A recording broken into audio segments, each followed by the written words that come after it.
بسم اللہ الرحمن الرحیم۔ السلام علیکم خواتین و حضرات۔ خواتین و حضرات، زندگی میں دن میں 24 گھنٹے کے اس دن میں ہم سے لاتعداد گناہ ہوتے ہیں۔ کچھ گناہ ہم سے غیر دانستہ طور پر ہوتے ہیں، کچھ دانستہ طور پر ہمارے نفس کی وجہ سے مجبوری میں ہم جس کو ہم مجبوری کا نام دے سکتے ہیں ہم سے ہو جاتے ہیں، اور کچھ گناہ اس طرح کے ہوتے ہیں جن کو ہم مسلسل چھوڑنے کی طرف ایک تک و دو لگے ہوتے ہیں، لیکن وہ پھر بھی ہم سے ہو جاتے ہیں اور ہمارے اندر ایک ندامت کا لاوا بھی پھوٹنا شروع ہوتا ہے۔ سم ٹائمز ایسے ہوتا ہے کہ کوئی ہمیں مایوس کر دیتا ہے، مثال کے طور پر اس کوئی میں سب سے بڑا تو شیطان ہے جو انسان کو بنیادی طور پر مایوس کرتا ہے کہ اب تمہارے گناہ بہت زیادہ ہو گئے، اب تمہارا کچھ نہیں ہو سکتا۔ لیکن کچھ لوگ بھی ہوتے ہیں، کچھ سم ٹائمز اس طرح سے ہوتا ہے کہ ہم کسی کو مایوس کر دیتے ہیں، سم ٹائمز ہمیں کوئی مایوس کر دیتا ہے۔ ججمنٹل تو ہم ویسے ہی ماشاءاللہ سے بہت زیادہ ہیں، تو ہماری دوسروں کے گناہوں اور اپنے نیکیوں پر ہماری نظر ہوتی ہے۔ اینی ویز وہ ایک ڈیفرنٹ ٹاپک ہے۔ آج ہم جو ہے وہ مایوسی سے نکلنے کی طرف آئیں گے انشاءاللہ تعالیٰ، اور میں آپ کو ایک قرآن کی ایک آیت سناتا ہوں۔ جتنے مرضی انسان سے گناہ ہو جائے، انسان سے گناہ ہوتے ہی رہتے ہیں۔ وہ کہتے ہیں کہ انسان گناہ کرتے ہوئے نہیں گناہ کرتے کرتے تھک جاتا ہے، لیکن اللہ معاف کرتے کرتے نہیں تھکتا، وہ انسان کو ہمیشہ معاف کرتا رہتا ہے، اور یہی اس کی رحمت ہے کہ اس کی رحمت اس کے غضب پر غالب ہے۔ تو میں بات کر رہا تھا کہ سم ٹائمز ایسے ہوتا ہے کہ کوئی مایوس کر دیتا ہے کہ بہت زیادہ گناہ ہو گئے ہیں۔ سم ٹائم اندر سے آواز آنے لگتی ہے کہ یار کیا بس گناہوں کی دلدل میں پھنسا ہوا ہوں، جتنا چھوڑنے کی کوشش کرتا ہوں یا کرتی ہوں اتنا اس کے اندر دستی جاتی ہوں یا دستا چلا جا رہا ہوں۔ تو انسان ایک پوائنٹ ایسا آتا ہے نا کہ انسان تھوڑا سا وہ مایوسی کے دہانے پر کھڑا ہو جاتا ہے، یا بہت سارے لوگ ایسے ہوتے ہیں جو کہ مایوسی میں ہی چلے جاتے ہیں کہ یار اب اتنے گناہ کر دیے ہیں تو اب کیا فائدہ کوئی نیک کام کرنے کا، معاذ اللہ۔ قرآن کی ایک آیت ہے جس کا میں ابھی ذکر کر رہا تھا، اور علماء نے اس کو سب سے زیادہ پر امید آیت قرار دیا ہے۔ موسٹ آپ اس کو کہہ لیں ہوپ فل کہنا شاید جائز ہوگا۔ وہ آیت ہے سورہ زمر کی آیت نمبر 53 کہ قل یا عبادی الذین اسرفوا علی انفسہم لا تقنطوا من رحمت اللہ ان اللہ یغفر الذنوب جميعا انہ هو الغفور الرحیم۔ صدق اللہ صدق رسول اللہ۔ تو خواتین و حضرات، یہ آیت کیوں اتنی جو ہے وہ امید دلاتی ہے انسان کو؟ کیونکہ اب اس آیت کے الفاظ پہ غور کیجئے کہ کل یا عبادی، سب سے پہلے تو یہیں پر رک جائیں نا۔ کیا خوبصورت انداز ہے پروردگار عالم کا کہ کسی کو قریب اپنے اب لوگوں کو قریب کرنا ہے نا، اپنی رحمت کا ان کو بتانا ہے کہ کتنی وسیع ہے۔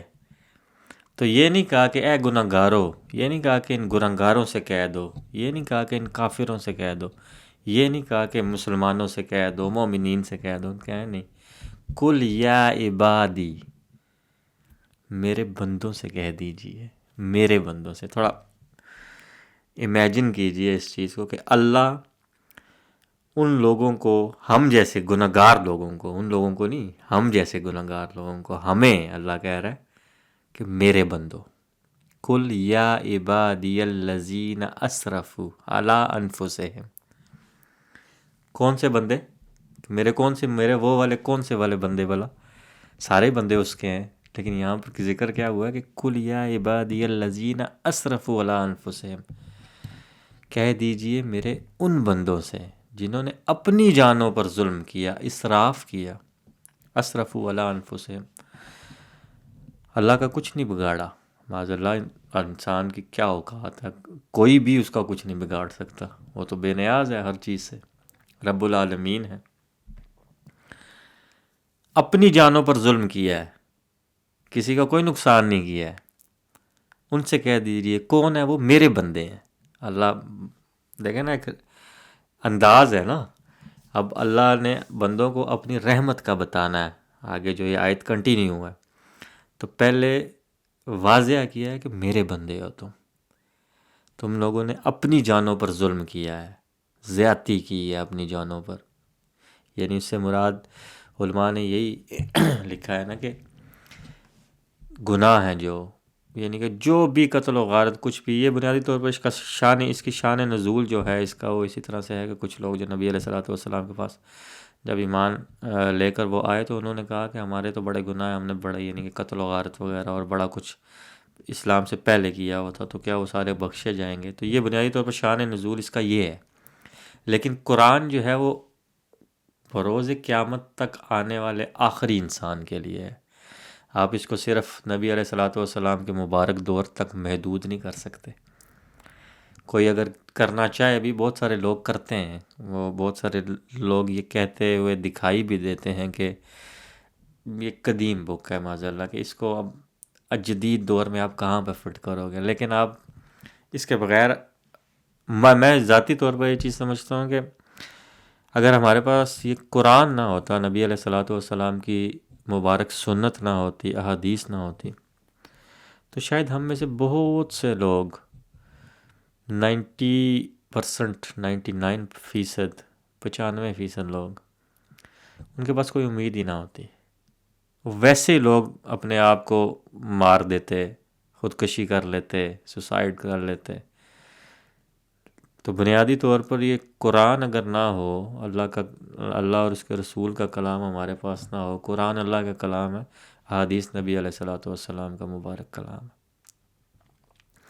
تو یہ ایک تو ہمیں زندگی گزارنے کا طریقہ بھی سکھاتا ہے، مینول بھی ہے ہمارے پاس، اور دوسرا یہ ایک سب سے بڑی امید بھی ہے. اب یہ چیز دیکھیں نا، وہ ایک جملہ آپ نے سنا ہوگا کہ جس کا کوئی نہیں ہوتا اس کا خدا آتا ہے. یہ آپ نے بڑا کامنلی ہمارے معاشرے میں یہ جملہ بولا جاتا ہے کہ جس کا کوئی نہیں ہے یار چلو خدا تو ہے نا. یہ لوگ اکثر یہ کہتے ہوئے سنائی دیتے ہیں جو دکھوں کے مارے ہوتے ہیں کہ چلو اللہ تو ہے نا ہمارا. تو بنیادی طور پر اللہ ہی انسان کا ہے، باقی انسان انسانوں سے دکھ ہی لیتا ہے، اور سوسائٹی انسان کو زیادہ تر خوشیوں کی بنسبت زیادہ تر غم ہی دیتی ہے. اور یہ ہمارے معاشرے کی کیا پوری دنیا کی تلخ حقیقت ہے. ایک شعر تھا بڑا خوبصورت کہ انسان انسان کو ڈس رہا ہے، سانپ بیٹھا ہنس رہا ہے. کہ سانپ ہنس رہا ہے کہ میری ضرورت ہی نہیں، اب انسان انسان کو ڈسنے کے لیے کافی ہے. تو بنیادی طور پر معاشرے میں یہ اسی طرح کی چیزیں بہت زیادہ نظر آتی ہیں. لیکن ایک چیز میں نے جو اپنی ذاتی زندگی میں آبزرو کیا ہے کہ جو لوگ اللہ کے ساتھ مخلص ہوتے ہیں یا جو اس راستے پر چل رہے ہوتے ہیں، مشکلات بہت آتی ہیں کیونکہ it's not a piece of cake کہ اللہ کے راستے پر چلنا یا اسلام کے راستے پر خلوص دل سے چلنا یہ کوئی آسان راستہ نہیں ہے. اس میں بہت ساری مشکلات آتی ہیں انسان کی زندگی میں، اور مسلسل ہی آتی رہتی ہیں.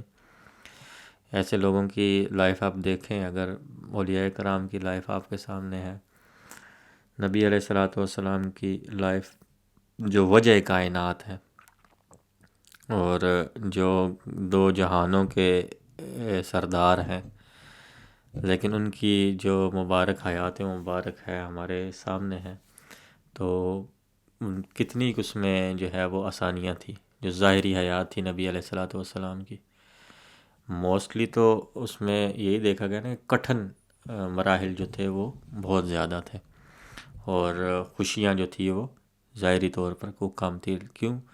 کیونکہ ہمارے لیے بنیادی طور پر اسوہ حسنہ ہے نا نبی علیہ الصلوۃ والسلام کی مبارک حیات. وہ اسی لیے ہے کہ اللہ سبحانہ تعالیٰ نے ہمیں بنیادی طور پر یہ چیز بتانی تھی کہ یہ دیکھو یہی تمہارے لیے اسوہ حسنہ ہے، کہ اگر اتنی مشکلات اور اتنی پرابلمس کے باوجود بھی جس نبی کے تم ماننے والے ہو وہ اتنی خوبصورت زندگی گزار سکتے ہیں، تو تمہارے اوپر تو ابھی پہلے جیسوں کی پرابلمز آئی ہی نہیں ہیں. تو یہ بنیادی طور پر بات کرنے کا مقصد یہ تھا. میں دوبارہ آتا ہوں آیت کی طرف. میں وہ بات کر رہا تھا کہ جو یہ ہوپ بھی انسان کو دلاتے ہیں، یعنی کہ قرآن ہے، اللہ کا ذکر ہے، یہ انسان کو ایک امید بھی دلاتا ہے کہ یار چلو کوئی بھی نہیں ہے، چھوڑو دفعہ بولو، مجھے کیا لینا دینا کسی سے، اللہ تو ہے نا میرا. تو بعض اوقات ہم سے ایسے بھی ہوتا ہے کہ ہم جانے انجانے میں کچھ کسی کو الفاظ اس طرح کے کہہ دیتے ہیں کہ جو نہیں کہنے ہوتے، یہ تھوڑا سارا irrelevant سی بات ہے، آپ کو یہی لگ رہی ہوگی کہ یہ کون سا موضوع شروع ہو گیا، لیکن ویسے میرے ذہن میں آ گئی ہے کہ وہ ہم سمجھتے نہیں ہیں کہ وہ گناہ ہے، لیکن وہ بعد میں کافی آگے جا کے احساس ہوتا ہے کہ کسی کی شاید دل آزاری ہوئی تو وہ بھی گناہوں میں وہ چیز آتی ہے۔ تو یہ آگے جب میں یہ آیت کمپلیٹ کروں گا تو پھر آپ کو میری یہ ساری باتیں، ان کا جو ہے وہ مفہوم سمجھ آنا شروع ہو جائے گا اچھے طریقے سے۔ اچھا، ہم کہاں پر تھے کہ کل یا عبادی الذین اسرفوا علی انفسہم، میرے ان بندوں سے کہہ دیجئے، میرے بندوں سے۔ یہاں سب سے پہلے تو یہاں پر انسان کی بریک لگ جاتی ہے کہ اللہ ہمیں کہہ رہا ہے کہ میرے بندے ہیں تو ہم اسی کے بندے، لیکن جب مالک خود کہے نا کہ میرے بندے، تو پھر وہ زیادہ خوشی ہوتی ہے اس چیز کی کہ تمام جہانوں کا رب ہم جیسے گناہگار بھٹکے ہوئے لوگوں کو کہہ رہا ہے کہ میرے بندے ہیں۔ ویسے کتنی خوبصورت بات ہے اگر سوچا جائے تو۔ اور بندے بھی کون سے؟ جنہوں نے اپنی جانوں پر ظلم کیا ہے۔ اور آگے سنیے کتنی خوبصورت بات ہے کہ لا تقنطوا من رحمت اللہ، اللہ کی رحمت سے نا امید نہ ہونا۔ یہ کس کو کہا جا رہا ہے؟ ایسے بندے جنہوں نے ساری زندگیاں گناہوں میں گزاری ہیں۔ ہماری آلموسٹ زندگیاں گناہوں میں ہی گزرتی ہیں نا، جیسے میں نے ابھی تھوڑی دیر پہلے ذکر کیا کہ ہمارے الفاظ بھی سم ٹائمز اس طرح کے ہوتے ہیں جو ہمیں لگ ہی نہیں رہا ہوتا کہ گناہ ہے، لیکن وہ بنیادی طور پر کسی کی دل آزاری ہو گئی تو گناہ ہی ہو گیا۔ کوئی اس طرح کا لفظ ہم نے بول دیا جو نہیں بولنا چاہیے تھا، نازیبا ہو گیا، وہ بھی گناہ میں ہی آ گیا نا۔ تو ایون کہ ہمارے الفاظ بھی گناہوں میں، اور ایسے بندے جن کے الفاظ تک بھی جو ہیں وہ پاکیزہ نہیں ہیں، اللہ ان کو کہہ رہا ہے کہ میری رحمت سے نا امید نہ ہونا۔ تم نے جو کچھ بھی کیا ہے، ظلم کیا ہے اپنی جانوں پہ، جو کچھ بھی کیا ہے، لیکن ایک ظلم نہ کرنا کہ میری رحمت سے نا امید نہ ہو جانا۔ اور آپ دیکھیں شیطان کا، جو میں نے سٹارٹ میں بات کی نا، شیطان یا نفس جو ہے وہ انسان سے پہلے گناہ کرواتا ہے اور پھر ندامت ہونا شروع ہو جاتی ہے۔ جب ندامت ہونے لگتی ہے کہ یار مجھے یہ بات نہیں کہنی چاہیے تھی یا یہ کام نہیں کرنا چاہیے تھا، انسان معافی کی طرف پلٹنا چاہتا ہے۔ انسان تو ہے ہی پلٹنے والا نا، کیونکہ شیطان اور انسان میں بنیادی فرق ہی ہے۔ اس نے اللہ کے حضور بات ماننے سے انکار کیا اور اڑ گیا اس پہ، جبکہ انسان جو ہے وہ ایک پروسیس سے گزرا۔ ہمارے جو ہے جد امجد حضرت آدم علیہ السلام، وہ ایک پروسیس سے گزرے، اور اماں ہوا، ٹھیک ہے، تو لیکن انسان پلٹ آیا۔ انسان ہے ہی پلٹنے والا۔ تو میں بنیادی طور پر اس کو پروسیس اس لیے کہہ رہا ہوں کیونکہ میں ذاتی میری رائے ہے کہ ہم ذاتی رائے بھی کیا ہے بلکہ جمہور علماء کا جو ہے وہ اتفاق بھی ہے اس پہ، اور یہ ریالٹی بھی ہے کہ انبیاء جو ہے وہ خطاؤں سے پاک ہوتے ہیں۔ تو وہ ایک پروسیس تھا میرے نزدیک، جو ہے وہ ایک پروسیس سے گزرنا تھا انسان نے جنت سے زمین پر آنے کے لیے۔ تو جب وہ اس پروسیس سے گزرے آدم علیہ السلام، تو لیکن پھر پلٹے۔ تو انسان تو بنیادی طور پر انسان کی فطرت ہی پلٹ کر آنے والی ہے نا۔ تو انسان جب پھر وہ پلٹنا چاہتا ہے تو پھر شیطان کیا اس کے ذہن میں وسوسے ڈالنا شروع کر دیتا ہے کہ چھوڑو، کیا کرنا ہے، اب اتنے تم نے گناہ کر لیے، اب کدھر اللہ تمہیں بخشے گا۔ تو جو یہ سوچ آنے لگتی ہے نا جب، تو یہ وچ مینس کہ انسان اللہ کی رحمت سے مایوس ہونے لگتا ہے، نا امید ہونے لگتا ہے۔ تو اللہ سبحانہ تعالیٰ کیا کہہ رہا ہے کہ لا تقنطوا من رحمت اللہ، یہ نہیں، ظلم یہ نہ کر دینا، تم نے بہت ظلم کیے ہیں اپنی جانوں پر۔ میں آپ کو مفہوم اور اس کو آگے ایکسپلین کر رہا ہوں۔ اس کا مطلب یہی ہے کہ اللہ کی رحمت سے نا امید نہ ہونا یا مایوس نہ ہونا۔ لیکن بنیادی اگر اس کو نقطہ دیکھا جائے، اس کو پیچھے ریلیٹ کیا جائے کہ بہت ظلم کیے ہیں، بہت اسراف کیا ہے۔ اسراف کیا ہوتا ہے؟ فضول خرچی کو ہم کہتے ہیں نا۔ یہ میری ذاتی انڈرسٹینڈنگ ہے کہ جیسے ہے نا کہ اسرفوا علی انفسہم، جنہوں نے اپنی جانوں پر ظلم کیا، تو اس اسرفوا مینس کہ اسراف کیا، اور اسراف کس کو کہتے ہیں؟ فضول خرچی کو۔ اور فضول خرچی بنیادی طور پر کیا چیز ہوتی ہے؟ کسی بھی چیز سے آپ جب تجاوز کر جاتے ہیں، یعنی ایک ضرورت کی حد تک ایک چیز ہے، اس سے جب آپ تجاوز کر جائیں گے تو وہ فضول خرچی میں آ جائے گی، اس کی ضرورت نہیں ہے۔ تو اسی طرح سے ظلم کا جو ہے یا گناہوں کا بھی وہی ہے کہ اب ایک چیز ہے، اس سے اب انسان تجاوز کر جاتا ہے، اللہ کی حدود سے تجاوز کر جاتا ہے، تو پھر اسراف ہو گیا، ظلم ہو گیا، اس کی زیادتی ہوگی اپنی ہی جان کے اوپر۔ کسی اور کا کوئی نقصان نہیں، اپنی جان کے اوپر ظلم ہوتا ہے انسان کا۔ میں نے شاید پہلے بھی بہت ساری ویڈیوز میں اس چیز کا تذکرہ کیا ہے کہ اگر کسی چیز سے اللہ سبحانہ تعالیٰ نے منع کیا ہے تو اس میں انسان کا اپنا فائدہ ہے، اگر انسان اس سے رک جائے گا تو. اگر کسی چیز کا حکم دیا ہے تو اگر اس کو کرتا ہے تو تب بھی اس میں اپنا فائدہ ہے. کسی چیز سے منع کیا ہے تو اس سے رک جاتا ہے یا نہیں رکتا، اگر نہیں رکتا تو اپنا نقصان کرے گا. اسی طرح سے انسان کی اپنی ہی بھلائی کے لیے بنیادی طور پر جتنے بھی یہ رولز دیے گئے ہیں نا بنیادی طور پر انسان کو کہ یہ کرنا ہے، یہ نہیں کرنا، اس رستے پر چلنا ہے، اس رستے پر نہیں چلنا، گائیڈنس ہے نا. ہمیں گائیڈ لائن تو پوری دی گئی ہے کہ رستے سارے دکھائے گئے ہیں اور ساتھ بتایا بھی گیا ہے کہ اس رستے کا یہ ہے، اس رستے کا یہ معاملہ نکلے گا، کانسیکوینسز آگے جا کر اس طرح سے نکلیں گے. تم چوز کر لو کہ تم نے کون سے رستے پر چلنا ہے. یہ والی چوائس ہے انسان کے پاس، یہ یاد رکھیے. وہ جیسے جس کو اختیار کہا جاتا ہے نا، کہ اگر میں ذاتی طور پر یہ چیز سمجھتا ہوں کہ اگر یہ چوائس بھی نہ ہو نا، پھر سوال و جواب کی چیز سمجھ میں نہیں آتی کہ اگر، کیونکہ پھر تو ہر انسان جو ہے وہ بروز قیامت کہہ دے کہ یا باری تعالیٰ میرے پاس چوائس ہی نہیں تھی. مطلب میں کون سا رستہ چوز کرتا، یہ تو میرے پاس چوائس ہی نہیں تھی. تو نے آلریڈی میرے لیے ایک رستہ طے کیا ہوا تھا اور میں اسی پہ چلوں.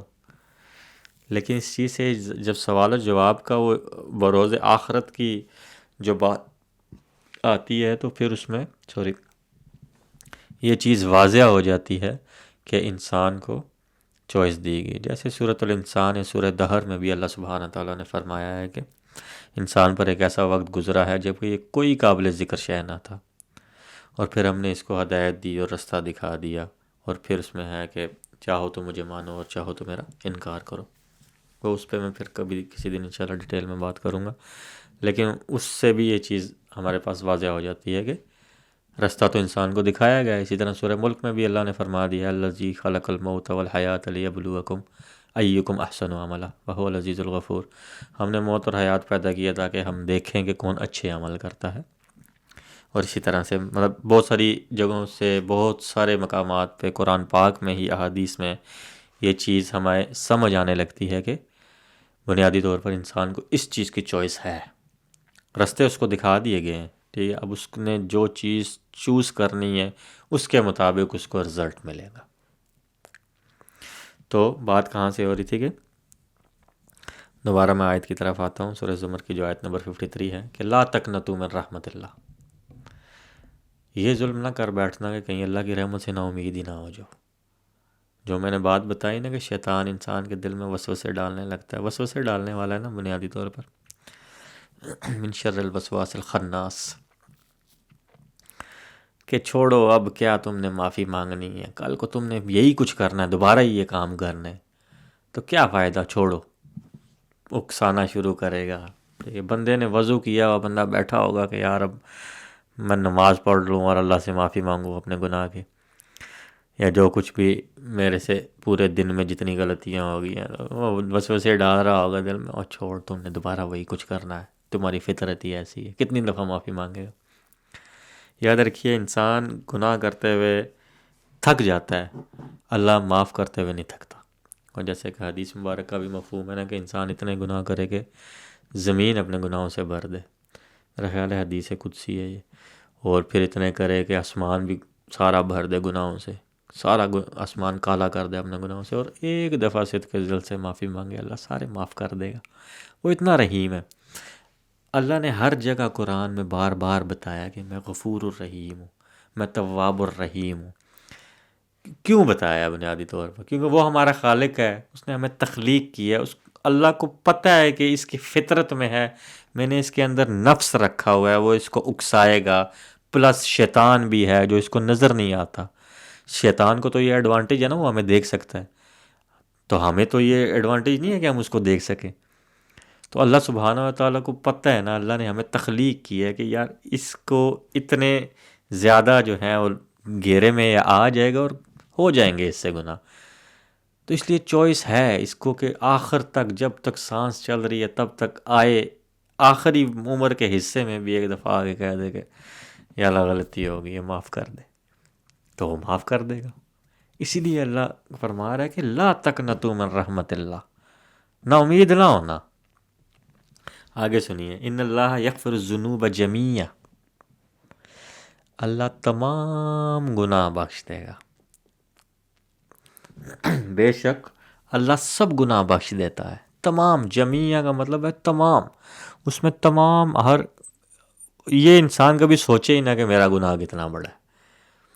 جب اللہ نے کہہ دیا ہے نا کہ ان اللہ یغفر الذنوب جمیعا، کہ اللہ سب گناہ، بے شک اللہ سب گناہ بخشنے والا ہے، جمیع، جملہ گناہ بخشنے والا ہے، انہ هو الغفور الرحیم، بے شک وہی بخشنے والا مہربان ہے۔ یہ دیکھیے کتنی خوبصورت آیت ہے۔ یہ ایک چیز یاد رکھیے، صدق اللہ العظیم، زندگی میں کبھی بھی کسی کو جج نہ کیجیے اس کے ظاہر کی بنیاد پر۔ اگر بظاہری طور پر کوئی انسان آپ کو گناہ گار نظر بھی آ رہا ہے نا، ہم اس کا اندر نہیں جانتے، اور یہ میں سمجھتا ہوں اللہ کا سب سے بڑا احسان ہے کہ اس نے انسان کے باطن کو دوسرے انسان سے چھپا کے رکھا ہے، ورنہ تو ہم ایک دوسرے سے سلام لینا بھی گوارا نہ کرتے۔ اگر ہم پہ دوسرے شخص کا باطن ظاہر ہو جاتا یا ہمارا باطن ظاہر ہو جائے کسی کے اوپر، تو لوگ تو تھوکنا بھی گوارا نہ کریں ایک دوسرے کے چہروں پہ، اگر میں سخت الفاظ کا استعمال کروں تو، کیونکہ اندر کیا بھرا ہوا ہے کس کو کیا پتہ ہے۔ بظاہر اگر کوئی شخص بہت زیادہ گنہگار نظر آ رہا ہے، لیکن ہمیں نہیں پتہ کہ وہ اس کے دل میں کیا ہے۔ ہو سکتا ہے اللہ سبحانہ تعالیٰ کو کوئی ایسی ادا اس کی پسند آ جائے، اللہ اس کو کہے موج کر، جنت تیری، جنت میں چلا جا۔ ایک میں مثال دے رہا ہوں نا، کہ لوگوں کو بنیادی طور پر جج کرنا چھوڑ دیجئے۔ اس آیت سے جو میں ذاتی طور پر جو چیز میں نے سیکھی ہے کہ وہ سب کچھ بخش دیتا ہے، اور ہمیں ججمنٹل نہیں ہونا چاہیے کبھی بھی، نہ ہی تو ایک تو ہمارے معاشرے کا المیہ ہے کہ ہم ہر دوسرا فرقہ جنت کے ٹکٹ بانٹ رہا ہوتا ہے کہ میرے سے آ کے لے لو، میرے پاس سستا ہے۔ تو خیر وہ میں فرقہ واریت میں نہیں پڑھتا کبھی بھی، کیونکہ ہمارا کام صرف یہ ہے کہ سیکھنا اور سکھانا، جو چیز ہم تک پہنچی ہے، اللہ نے پہنچائی ہے، اس کو آگے پہنچا دو، ہو سکتا ہے کہ کسی کا بھلا ہو جائے۔ ایک منٹ پانی پی لو۔ تو بات کرنے کا بنیادی مقصد یہ تھا کہ نہ تو کبھی کسی کو اللہ کی رحمت سے مایوس کریں، کیونکہ جب اللہ خود کہہ رہا ہے کہ لا تقنطوا من رحمت اللہ، تو پھر ہم انسان کون ہوتے ہیں کسی کو اللہ کی رحمت سے مایوس کرنے والے۔ ہمیشہ کوشش کی یہ کیجئے کہ کوئی جیسا بھی ہو اس کو اللہ کے قریب کرنے کی کوشش کریں، اللہ سے دور نہ لوگوں کو کریں۔ ہمارے مساجد کا جو ہے نا وہ کیوں بھاگتے ہیں لوگ؟ ایون ہمارے بچے صبح مسجد جاتے ہوئے روتے ہیں۔ میں تو گاؤں کا پلا بڑا ہوں، مجھے پتہ ہے ہمارے گھر والے مار مار کے بیچتے تھے مسجد۔ وہ مسجد میں بیٹھے ہوئے جو امام صاحب ہیں وہ جلاد کیوں لگتا ہے لوگوں کو؟ جبکہ وہ تو اتنی خوبصورت، یہ اتنا خوبصورت کلام ہے، آپ دیکھیں اس کی تاثیر دیکھیں کتنی خوبصورت ہے۔ یہ اتنا خوبصورت رب العالمین کا کلام پڑھانے والا، سکھانے والا انسان، اس میں اتنی سختی کیوں ہوتی ہے؟ سوچنے والی بات یہ ہے، کیونکہ جب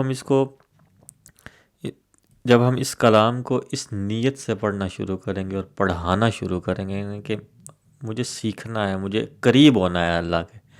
اور ایک اور یہاں پر چیز نوٹ کرنے والی ہے کہ صوفیاء کرام یا اولیاء اللہ جو ہوتے ہیں وہ کبھی بھی انسانوں کو اپنے رب سے دور نہیں کرتے، جبکہ مولوی ہمیں اس لیے سخت نظر آتے ہیں، امام صاحب جو مسجد کے ہیں، ادباً میں عرض کر رہا ہوں، کیونکہ میں کبھی علماء کے کبھی بھی خلاف نہیں جاتا، کیونکہ ایٹ لیسٹ یار ایک طبقہ تو ہے جو کہ لے کر چل رہا ہے ایک چیز کو، باقی ہم جیسے گنہگار تو دنیا میں ہی پڑے ہوئے ہیں نا۔ تو میں کبھی اس لیے جو ہے نا یہ نہیں کہتا کہ کیونکہ علماء کی بہت کاوش ہوتی ہے، لیکن ایک گاؤں کی مسجد میں بیٹھا ہوا امام جو ہے اس سے لوگ بھاگتے کیوں ہیں؟ مسجد بچے دیکھیں، بچوں کا دل نہیں کرتا جا کے سپارہ پڑھنے کا، بڑا موسٹلی زبردستی بھیجا جاتا ہے نا، جبکہ اس کلام کو پڑھانے والے میں تاثیر اتنی ہونی چاہیے کہ کھنچے چلے آئیں لوگ۔ اینی ویز یہ آیت مجھے شروع سے بہت زیادہ خوبصورت لگتی تھی، میں نے سوچا آج آپ کے ساتھ بھی شیئر کر دوں کہ اللہ سبحانہ تعالیٰ سے دعا کرنی چاہیے ہمیشہ کہ اللہ ہمیں اپنے حفظ و امان میں رکھے اور ہمیں قرآن سیکھنے اور اسے سکھانے کی توفیق عطا فرمائے۔ اور ایک چیز یاد رکھیے، میں آخری بات کر کے اجازت چاہوں گا کہ بہت سارے لوگوں کی یہ شکایت ہوتی ہے کہ ہمیں قرآن ہم پڑھتے ہیں ہمیں سمجھ نہیں آتا. قرآن کا فہم جو ہے یہ طلب کیا کریں اللہ سے. جب دعا مانگتے ہیں تو اللہ سے دعا کیا کریں کہ یا اللہ مجھے اپنے پاک کلام کا فہم عطا فرما. جیسے حضرت علی کرم اللہ وجہ سے پوچھا گیا کہ کیا آپ کے پاس کوئی اور قرآن بھی ہے؟ تو حضرت علی کرم اللہ وجہ نے کہا فرمایا کہ نہیں. تو انہوں نے کہا کہ پھر آپ کے پاس اتنی زیادہ ایکسپلینیشن ہے اور یہ وہ. تو حضرت علی نے فرمایا کہ ہمیں فہم زیادہ عطا کیا گیا ہے. تو فہم جو ہے وہ بھی جو ہے وہ کہہ لیجئے کہ مانگنا پڑتا ہے اللہ سے کہ اللہ مجھے فہم عطا فرما. پھر اللہ انسان کے دماغ کی گیریں جو ہے نا وہ خود ہی کھولنا شروع کر دیتا ہے. جب انسان اوبیسلی طلب ہے نا ساری، جیسے ہدایت جو ہے وہ بھی ہدایت کے طالب کو ملتی ہے. ہدایت حاصل کرنے کے لیے ہدایت کا طالب ہونا پڑتا ہے. اسی طرح جو ہے کہ انسان جب طلب ہوگی، تڑپ پیدا ہوگی، تو پھر اللہ فہم بھی عطا کرے گا. تو اللہ سبحانہ تعالیٰ سے دعا ہے کہ اللہ ہمیں اس پاک کلام کا فہم عطا فرمائے اور ہمیں اسے پڑھنے اور آگے پڑھانے، سیکھنے اور سکھانے کی توفیق عطا فرمائے. کیونکہ پڑھنے پڑھانے والے الحمدللہ بہت ہیں، ہمیں سیکھنے اور سکھانے والے چاہیے جو آگے لے کر اس چیز کو چلیں. خیال رکھیے گا. فی امان اللہ.